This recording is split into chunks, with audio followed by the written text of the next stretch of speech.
Chapter 31. Conclusion.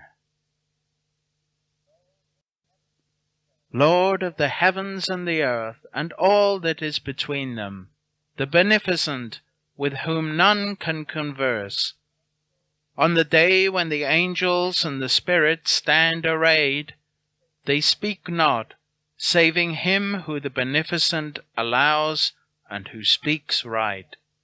Quran, chapter 78, verses 37 and 38.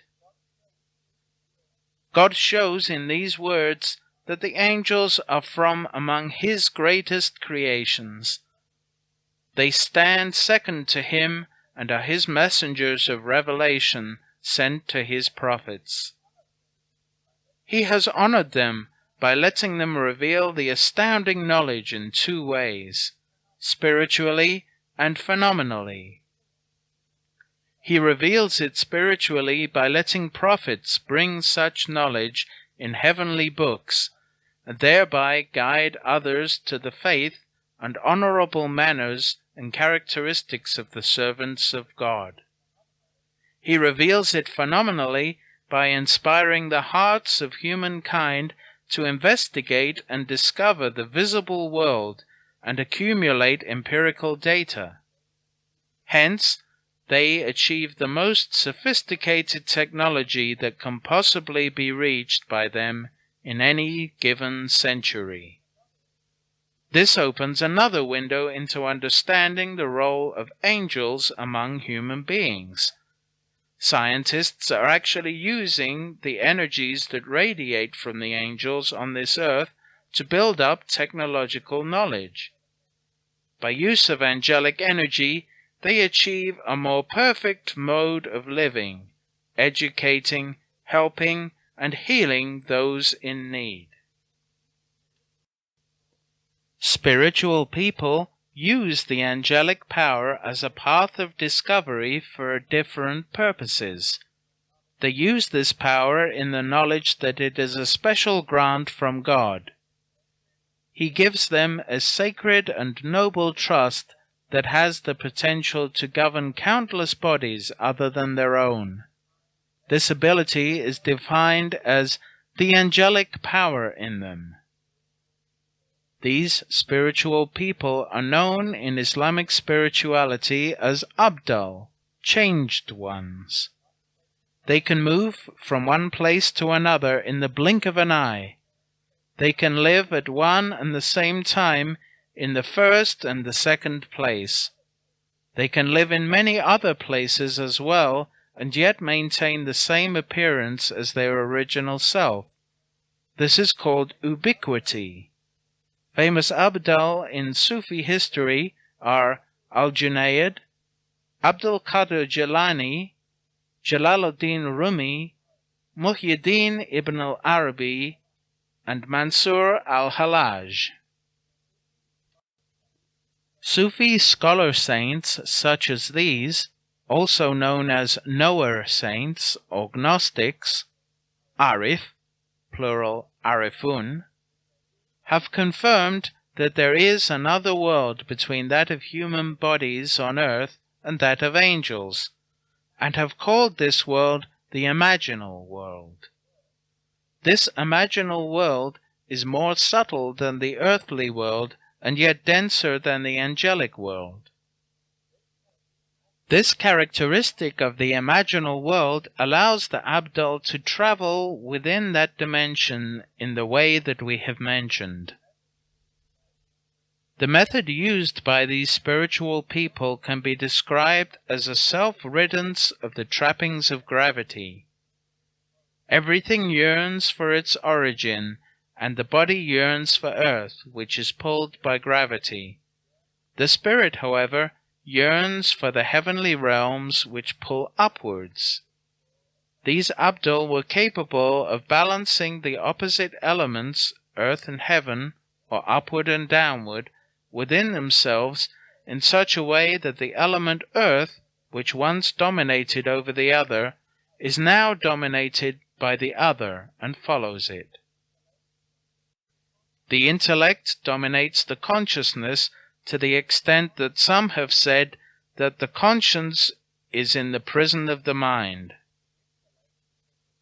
If the intellect is of the destructive type, that person will use knowledge and self-discovery to hurt instead of to heal.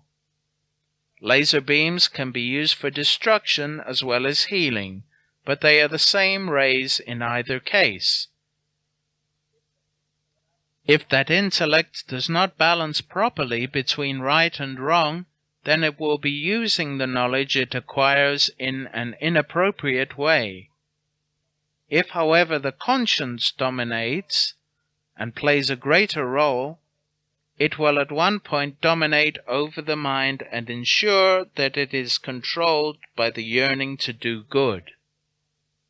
That is best for the individual and for humanity at large, for that person will be constantly motivated to use his knowledge to help others and to serve others.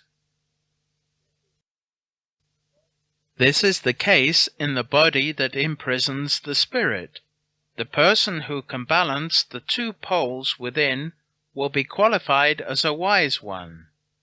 Further down the road, if that person can progress more in the heavenly direction, he can use his spirits to dominate the body and acquire those powers that cut through the fetters of gravity.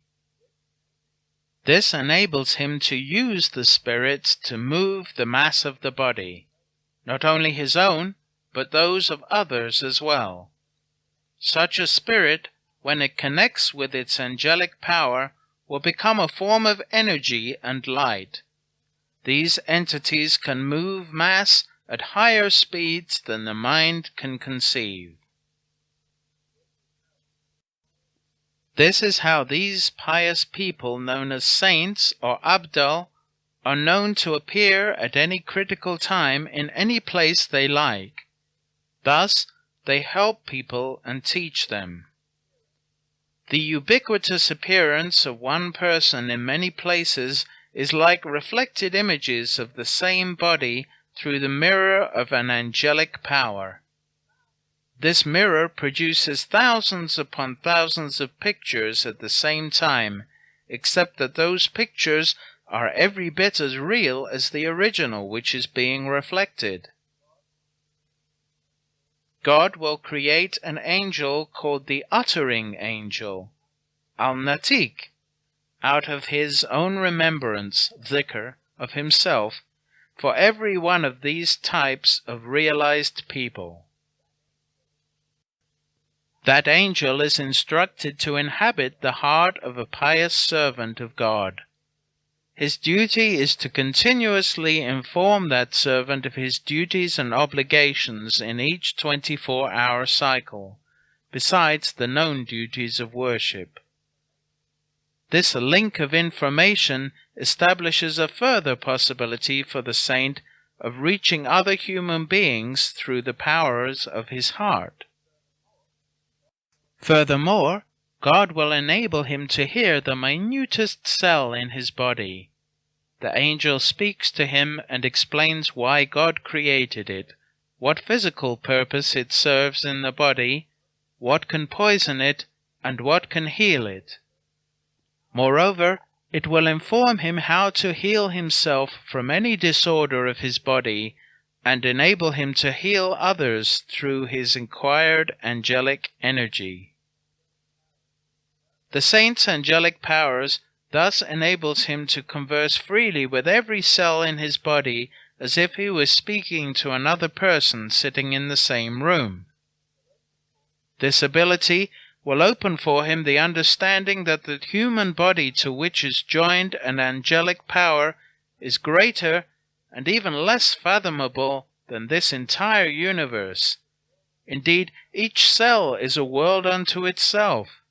It is inhabited by all kinds of infinitesimally small spiritual laborers. Their function is to run the life support system of that cell. A factory needs all kinds of instruments and machines, labor and managers to keep it alive and protect it from any kind of error and destruction. In the same way, scientifically speaking, The cell has its own defense system against any invader from outside. That protection is produced by the tiny angelic staff whom God created for that purpose. As the saint becomes more and more perceptive in his inner hearing and speaking, he will concentrate his entire power. He then places it in his heart, exclusive of any other focal point. This process can be compared to the concentration of light, which does not burn if scattered over the paper, but burns if it is reassembled into one ray under a magnifying glass. At that time, the saint will be able to send that gathered angelic light out of his heart in order to reach any human being on this earth and any heavenly being above. The continuous build-up of this angelic power in the saint's heart allows him to witness heavenly sights and acquire heavenly knowledge. This continues until the day comes when an indescribable light appears on the horizon of his heart. This light expands his heart to an infinite degree. It removes from it all the remaining veils that up to this point prevented it from reaching the realities of the heavenly world. Meanwhile, God orders the angels, each one in his state, duty, and position, to inform that pious individual of three things: the reason for his creation, his position in the divine scheme, and his duty within creation. Every single one of these angels will thereupon adorn that pious person. They will endow him with a kind of gift. At a certain point, he will himself become dilated, which, in the language of mystics, means that he will be clad in a subtle body of light, the same light that characterizes angelic beings. That body is not visibly apparent to other human beings. Nevertheless, they can feel that light that emanates from the saint's body, and be attracted to him as a magnet attracts iron. When people are attracted to this knower saint, however, he must not show that he is different from others and pretend to be higher than them. He must be an instrument of this angelic power. Being proud puts him in the same category as Satan. Although the latter possessed an angelic power, he fell from heaven because of pride, and that power was taken away from him. The saint must only use angelic power in a constructive way for the happiness and benefit of human beings. He must do so without asking for anything in return from those he helps. Angels never ask anything from themselves. Rather, they always ask for the sake of human beings. Children have not been involved in the low desires that strip the heart of its angelic power. In fact, they are at the rank of saints, although they themselves are unaware of it, much less their parents and relatives. The child who declares that he has visions and sights is telling the truth, whereas the parent who hears the child's accounts sifts them through the grid of the mind and does not consider them factual. I heard music. An angel came to me. People came and disappeared. They brought me gifts, are frequent utterances of children who blurt out these statements as the event occurs. The child cannot control himself. The saint, however, keeps all of these events hidden from others. An intermediary state of knowledge exists between that of children and knower saints, which may be called a premature sainthood. In that state, many people experience visitations and sights and sounds which may be either few and far between or frequent. These happenings seem discontinuous and even perhaps incoherent, like somebody being addressed in a foreign language and struggling to understand. The reason is that those experiencing them have not achieved the state of purity that permits them to converse fluently with their angelic power. Like children, they cannot help revealing these experiences as soon as they occur, or shortly thereafter, in ways that may or may not make sense to them or to others. The happiness that these retellers of angelic visitations feel in telling others of their experiences is like the happiness of a child who is offered a candy or a diamond. The child will become happy with the candy and forget about the diamond. Nevertheless, our goal must remain the diamond. It is important for persons to always redirect themselves towards that goal, the continuous connection of their heart with angelic power at every moment of their life. Each human spirit evolves from the point when it was present and testified before God on the day of promises, to the reality of earthly life, then to the life of the grave, then to eternal life. This evolution consists in changes from one image to another. The garment the spirit takes in the 4th month of its life in the womb is kept until death. Another dress is put on it in the grave, which also deteriorates. Finally, the spirit puts on the body of the hereafter. This body changes to an angelic body at the time it enters among the angels, as we have already mentioned in relation to the Quranic verse, "Enter you, my servants." Quran chapter 89, verse 29. That angelic body will keep on changing, continuously and forever, from one excellent dress to one even more excellent, according to God's infinite creation of the levels of paradise. Each dress of paradise, when worn, opens a new level. When one sees this new level, he desires to attain it. He puts on this new garment by divine permission, and a resurrection from one level of paradise to the next continues ad infinitum. This astonishing phenomenon shows the great extent of God's power of creation. Prior to paradise, in every period of evolution from one dress to another, the individual can understand his surroundings and in what state he is. He will be living in that very state and experiencing it, but he cannot understand the other states. A person is virtually imprisoned in the state that he is in, and he cannot see any other state. On the other hand, the individual who reaches the full state of sainthood can understand everything from the beginning to the end. That is what differentiates the ordinary individual from the saint.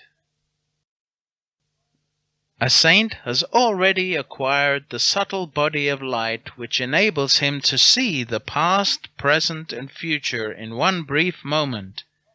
Indeed, he can attain the knowledge of the souls from the moment they stood in divine presence to the day they came into this world, entered the grave, and were resurrected and stood before God again, and entered paradise.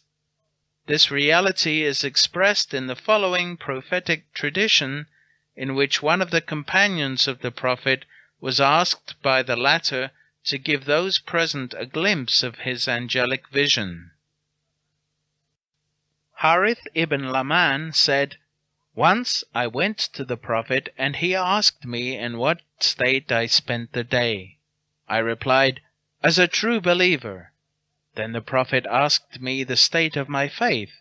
I replied, 'I see the throne of God and the people of paradise helping each other, and the people of hell lamenting in hell. I see in front of me 8 heavens and 7 hells, as clear as idol worshippers see their idols. I can recognize each individual just like a miller can recognize wheat from barley. That is, who is to go to paradise and who is to be found in hell. In front of me, people are like fish and ants. Shall I stay silent or continue? The prophets told me to stop and to say no more. See Abu Hanifa, Al-Fiqh al-Akbar. One of these accomplished saints in more recent times said, I met an angel standing on the shore of a vast ocean. I saluted him, and the angel replied, And peace be upon you, and the mercy of God. Then the angel asked me my name. O so-and-so, how is your sheikh, the master of Abdul? And he named him. I answered him by giving him good news about my sheikh. Then I asked him how he knew him. He expressed surprise and answered, Do you think we do not know him? Everyone in our realm knows and respects him.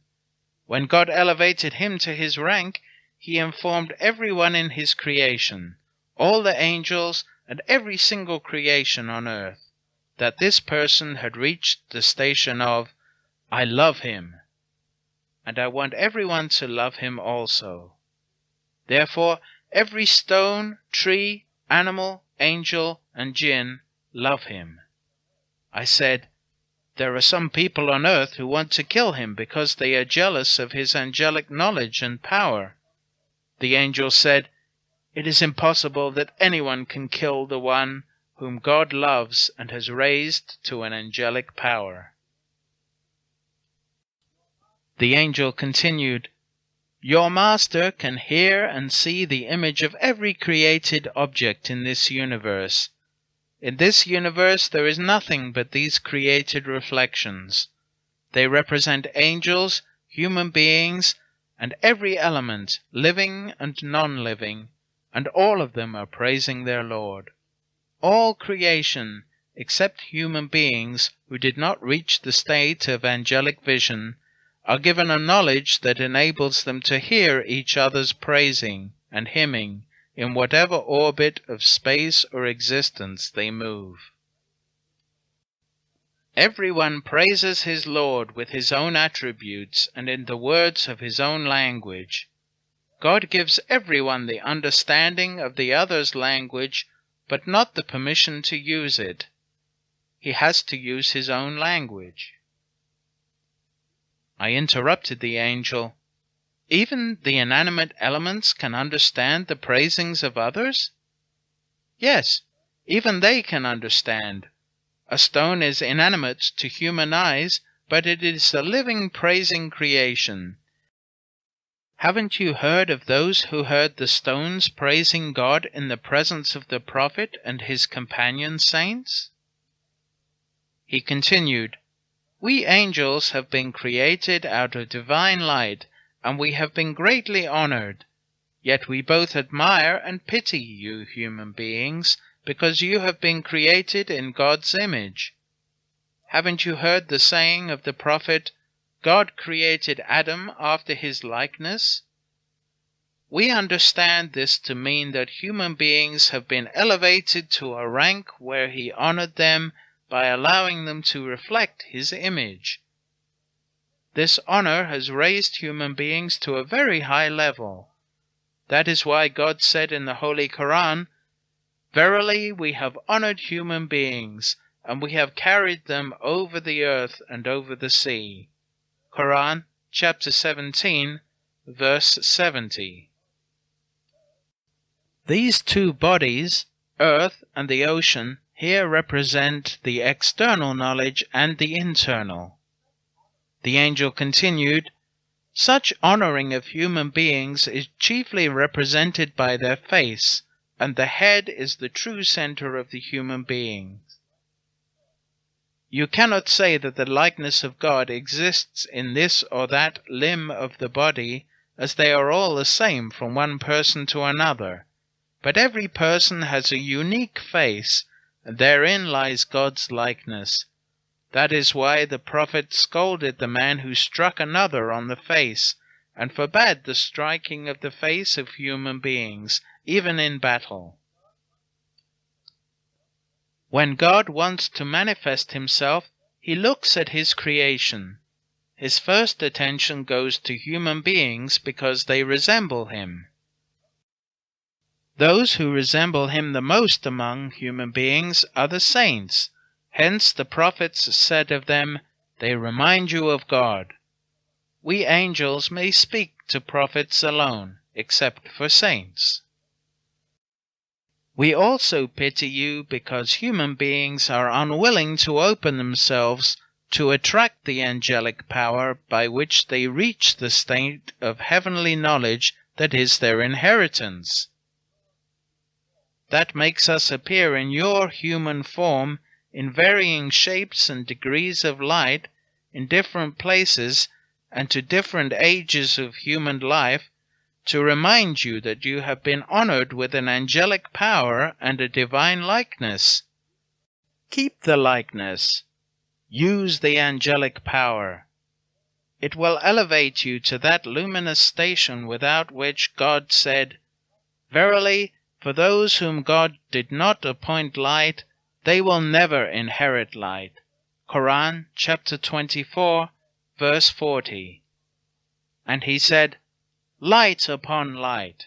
Quran chapter 24, verse 35, declaring that the light of the heart's vision must be connected with the light of angelic power, ensuring success and guidance to all human beings.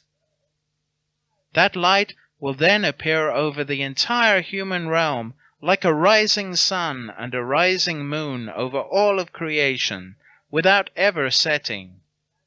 The light of this power at that time will make every individual like a moon, that is, a heavenly body that will reflect the original light for the rest of creation.